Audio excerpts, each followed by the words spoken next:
Hello दोस्तों, कैसे हैं आप। उम्मीद करता हूं कि ठीक ही होंगे। स्वागत है आपका हमारे चैनल पे, जहां हम करते हैं मूवीज को एक्सप्लेन। आज हम आपके लिए लेके आए हैं वेस्पर। बिना किसी देरी की मूवी का एक्सप्लेनेशन शुरू करते हैं। मूवी की स्टार्ट में हमें बताया जाता है कि धरती एसिड रेन की वजह से अब किसी भी क्रॉप को उगाने लायक नहीं रह चुकी है और धरती पे जो पेड़ हैं वो सांस लेते हैं और उनकी जड़ें लोगों के ऊपर अटैक करती हैं। और हमें देखने को एक ग्रास मिलती है जिसके अंदर से कीड़े निकलते हैं और वो लोगों को छन्नी कर सकते हैं। इस बीच सिटाडेल नाम की एक ऐसी कंपनी है जो कि बायो बबल बना करके एक अच्छी दुनिया में आराम से रह रही है, लेकिन उनकी एक दिक्कत है कि वहाँ पे वो सिर्फ लिमिटेड लोगों को ही रख सकते हैं, क्योंकि धरती पे बस कुछ ही जगह ऐसी रह गई हैं जहाँ पे क्रॉप उगाना अब पॉसिबल है। वहीं दूसरी ओर जंगल में एक लड़की घूम रही होती है जिसका नाम वेस्पर होता है। वेस्पर वहाँ से उन चीज़ों को इकट्ठा कर रही होती है जिनको कि वो खा करके अपनी ज़िंदगी के गुजर बसर कर सके। उसके साथ एक ड्रोन रहता है जो कि उसके फादर ही रहते हैं। उसके फादर काम करते थे सिटाडेल में, जहाँ पे एक हादसे में उनको चोट लग गई जिस वजह से वो पैरालाइज हो गए। उसके बाद सिटाडेल ने उनको एक ड्रोन से कनेक्ट करके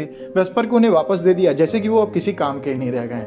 वेस्पर अपने फादर को और अपने आप को पालने के लिए चीज़ों को इकट्ठा करती है। वो कीड़ों को खाती है और ऐसे ही काफ़ी चीज़ों को वो खा करके गुजर बसर करती है। हमें देखने को मिलता है कि उसने अपने घर के पास एक जाल बिछाया हुआ है ताकि कोई भी खाना बदोश उसके घर में घुस करके अटैक ना कर सके।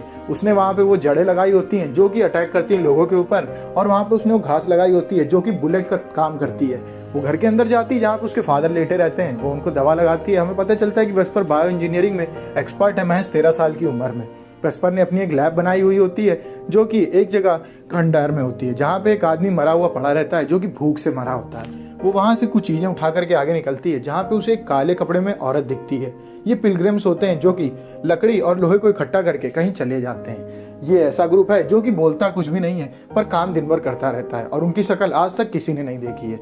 हम देखते हैं वेस्पर अपने घर में पहुंचती है जहाँ पे तोड़फोड़ हुई होती है। वो देखती है कि जो टैंक जिससे कि उसके फादर का अपने ड्रोन से कनेक्शन रहता है वो टैंक फूटा हुआ है। जिसके बाद वो भाग के जाती है जोनस के पास। जोनस उसके बाप का भाई रहता है, वो उसके पास जाता है। जोनस एक पूरी फैमिली बना करके रहता था और उसने काफी औरतों से शादी कर करके बच्चे किए होते हैं ताकि वो ह्यूमन पॉपुलेशन को बना के रखे।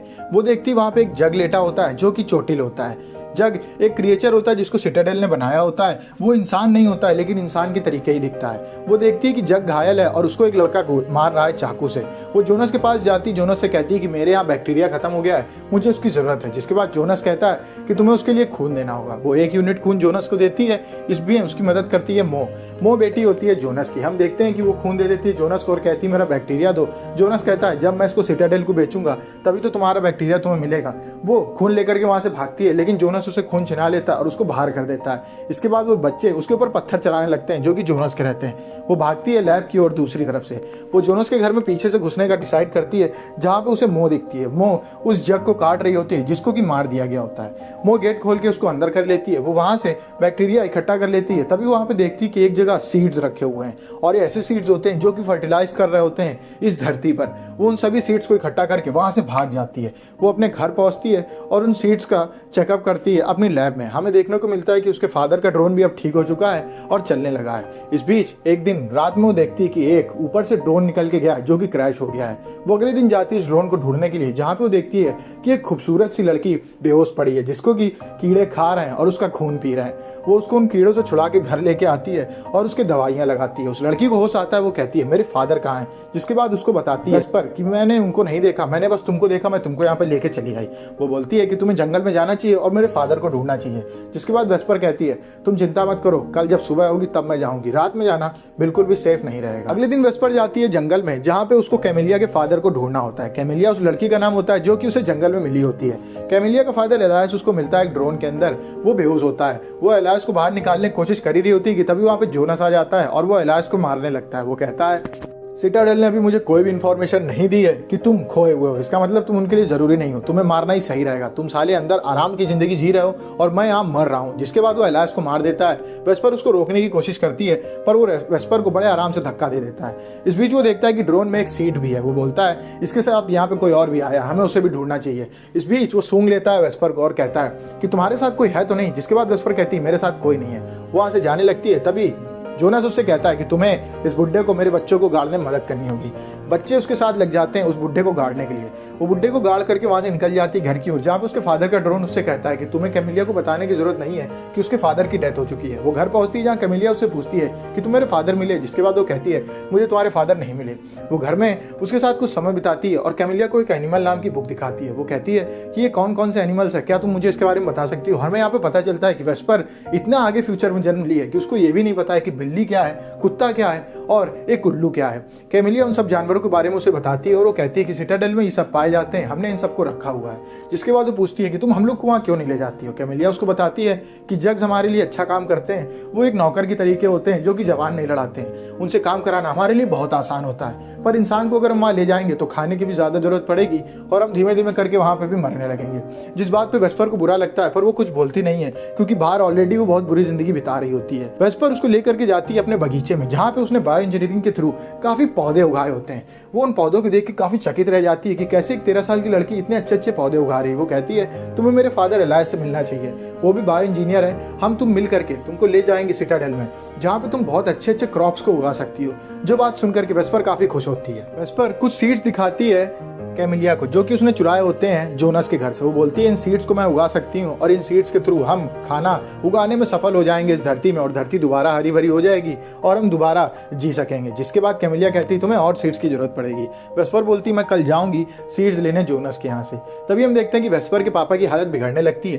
कैमिलिया उनको किस करके उनको ठीक कर देती है, जिस बात से वेस्पर काफी चकित रह जाती है कि ऐसी क्या पावर है कैमिलिया के पास कि उसने उसके फादर को सुला दिया है। अगले दिन वो अपने फादर के ड्रोन के साथ जोनस के घर जाती है। पहले जोनस के घर में फादर का ड्रोन घुसता है, जहां पे हम देखते हैं कि जोनस ने उस ड्रोन को पकड़ लिया और वो उसके अंदर हाथ डाल चुका है। वो उसके अंदर किसी चीज को निकाल रहा होता है। तभी वेस्पर ये सब देख के घबरा जाती है कि अगर वो ड्रोन मर गया तो मैं अपने फादर से कभी बात भी नहीं कर पाऊंगी। जोनस कहता है कि कुछ लोग मेरे खिलाफ जा चुके हैं और मुझे ये पता लगाना होगा। जिसके बाद वो कहता है तुम यहाँ पे क्या करने आई हो। उससे कहती है वेस्पर कि तुमने मेरा खून लिया था और अभी तक मुझे सीड्स नहीं दिए हैं।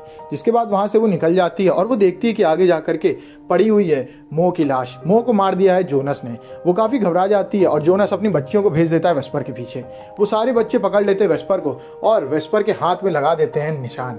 अब जोनस का शिकार वेस्पर रहती है और वो वेस्पर के साथ बच्चे पैदा करने का सपना देख रहा होता है। वेस्पर भाग के घर जाती है, जहां पे उसके फादर कहते हैं तुम्हें यहाँ से निकल जाना चाहिए क्योंकि जोनस की अब तुम पे नजर पड़ चुकी है।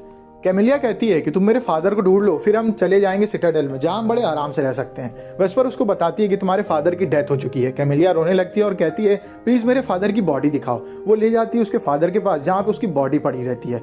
कैमिलिया काफी रोती है। इस बीच वेस्पर देखती है कि उसकी पीठ में एक निशान है जो कि जग्स के होता है। वो कहती है तुम एक जग हो। जिसके बाद कैमिलिया कहती है हाँ मैं एक जग हूँ और एलायज ने मुझे बनाया है और मैं एक एडवांस जग हूँ और एडवांस जग बनाना एक गुनाह है सिटाडेल की नजर में, जिस वजह से वो मुझे और एलायज को मारना चाहते थे और एलायज मुझे ड्रोन में लेकर के भागे, पर ड्रोन क्रैश हो गया और मैं तुम्हारे हाथ लग गई। जिसके बाद वो उसे घर में लेके आती है और उसके ऊपर काफी गुस्सा आती है क्योंकि वो जान जाती है कि सिटाडेल में अब नहीं ले जा पाएगी कैमिलिया उसको, क्योंकि खुद सिटाडेल कैमिलिया को ढूंढ रहा है। जिसके बाद हमें देखने को मिलता है कि उसके फादर उसको समझाते हैं कि बेटा अब जो भी हो तुम्हें इसके साथ रहना सीखना होगा। इस बीच कैमिलिया चाकू उठा के आत्महत्या करने की कोशिश करती है। वो अपने निशान में चाकू मारती है लेकिन वो निशान के बगल में लगता है। वेस्पर देख लेती है और वो कैमिलिया को रोक लेती है। इस बीच उसके हाथ कैमिलिया का खून लग जाता है और वो कहती है मैं तुम्हारी मालिक हूँ और तुम्हें मेरी बात माननी होगी। कैमिलिया काफी रोती है और वेस्पर उसके खून को चेक करने लगती है अपनी बायो लैब में, जहां पे वो देखती है कि वो खून सीड से काफी मिल रहा है लेकिन वो उसको कनेक्ट नहीं कर पा रही होती है। इस बीच कैमिलिया एक धुन मजा रही होती है जो कि उसको एलायज ने सिखाई होती है। वो उस धुन के थ्रू फाइंड आउट कर लेती है उस कोड को। वो कहती है ये कोड तुम्हारे अंदर है जो कि तुम्हारे फादर ने तुम्हारे अंदर डाला था और वो इसकी मदद से धरती को दोबारा हरा करना चाहते थे, पर सिटाडेल ये नहीं चाहता था, जिस वजह से वो तुम्हारे फादर के पीछे पड़ा हुआ था। जिसके बाद वो लोग काफी खुश हो जाते हैं। वेस्पर कहती है मैं सैंपल लेके आ रही हूँ अपनी लैब से, जिसके बाद हम और चेक करेंगे और हम दोबारा से इस धरती को हरा भरा करेंगे। वो निकल पड़ती सैंपल लेने के लिए। कैमिलिया उसके फादर की केयर कर रही होती, तभी वहां पे जोनस आ जाता है। जोनस देखता है कि वहां पे एक बहुत ही खूबसूरत औरत खड़ी है और वो कैमिलिया से कहता है कि तुम्हें मेरे साथ चलना चाहिए। कैमिलिया उसको कुछ जवाब नहीं देती है, जिसके दौरान वो उसके फादर की सारी की सारी तारों को निकालने लगता है, जिसके थ्रू वो ड्रोन से कनेक्टेड होते हैं। कैमिलिया उसको रोक के कहती है कि तुम्हें मेरे साथ चलना चाहिए, मैं तुम्हारे साथ चलने को तैयार हूँ। कैमिलिया आगे बढ़ती है, तभी जोनस देख लेता है कि ये तो एक जग है। वो कैमिलिया को सड्यूस करने लगता है उसके निशान में उंगली रखने के बाद। कैमिलिया उसको किस करने की कोशिश करती है, क्योंकि वो जानती है अगर वो उसको किस कर लेगी तो जोनस बेहोश हो जाएगा। लेकिन जोनस ये जान जाता है और वो कैमिलिया को धक्का देता है। तभी वहां पे आ जाती है वेस्पर कैमिलिया मिल करके जोनस के हाथ में चाकू मार देते हैं, जिसके बाद जोनस कहता है ये सब यहाँ खत्म होगा। वेस्पर उससे कहती है मैं तुम्हें छोड़ रही हूँ, बस मुझे तुमसे खूब सारे सीड्स चाहिए। जोनस को वो छोड़ देती है और वो लग जाती है अपनी लैब में काम करने के लिए। जोनस घर में जाता है और वो सिटाडेल को कांटेक्ट करके बता देता है कि जिस जग को तुम ढूंढ रहे हो जो कि एडवांस है वो मुझे मिल गई है, तुम आ करके उसे ले जा सकते हो। हम देखते हैं कि सिटाडेल निकलती है वेस्पर के घर के ऊपर से और वो पहले एक केमिकल डालती है उसके घर में जो कि चारों तरफ पाउडर डालता है, अगर आप उसको सूंघ लेंगे तो आप बेहोश हो जाएंगे। लेकिन वो लोग उससे बच जाते हैं। वहीं दूसरी ओर सिटाडेल के सोल्जर जाते हैं और वो जोनस को मार देते हैं, क्योंकि जोनस को पता चल गया होता है एक ऐसे जग के बारे में। जिसके बाद वो लोग निकल पड़ते हैं मारने के लिए वेस्पर और कैमिलिया को। कैमिलिया और वेस्पर वहां से भाग जाते हैं। उनका फादर कहता है तुम लोग यहाँ से निकल जाओ, तुम्हें मेरी कोई जरूरत नहीं है, तुम जानती हो कि अगर तुम यहाँ पे रही तो हम मारे जाएंगे।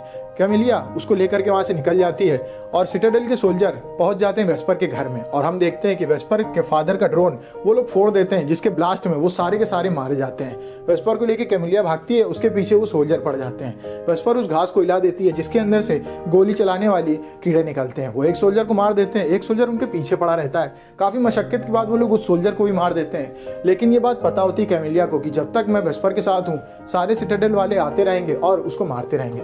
वो वेस्पर को किस करके बेहोश कर देती है और वो भाग जाती है उस सोल्जर के साथ। वो सोल्जर उसको लेकर के निकल जाता है। वेस्पर की आंख खुलती है और उसके हाथ में वो सीड्स होते हैं। उन सीड्स को जा करके अपने जले हुए घर में चारों तरफ लगा देती है और वो उम्मीद को लगभग हार चुकी होती है। जिसके बाद वो पिलग्रिम्स के पीछे निकल पड़ती है आगे की ओर। वो पिलग्रिम्स के टावर में पहुंचती है जहां पे उसके पीछे पीछे जोनस के कुछ बच्चे भी आए होते हैं, क्योंकि जोनस की मौत हो गई होती है और वो बच्चे अब अकेले पड़ गए होते हैं। तो उनका नेता अब बन जाती है वेस्पर। वेस्पर जहाँ पे पहुंचती है वहां पे वो देखती है कि पिलग्रिम्स ने एक टावर बनाया होता है। उस टावर पे चढ़ती है और देखती है कि थोड़ी दूर पे एक बना हुआ है बायो बबल सिटाडेल का। इसके बाद वो अपने हाथ से सारे सीड्स निकालती है और उनको छोड़ देती है हवा में, इस उम्मीद से कि वो सारे सीड्स कहीं ना कहीं जा करके जनरेट होंगे और वो एक पेड़ बनेंगे और धरती दोबारा हरी हो जाए। मूवी यहीं पे खत्म हो जाती है। अगर आपको वीडियो अच्छी लगी तो वीडियो को लाइक करें, चैनल को सब्सक्राइब करें। मिलते हैं आपसे नेक्स्ट वीडियो में, तब तक के लिए stay safe, stay healthy, bye bye.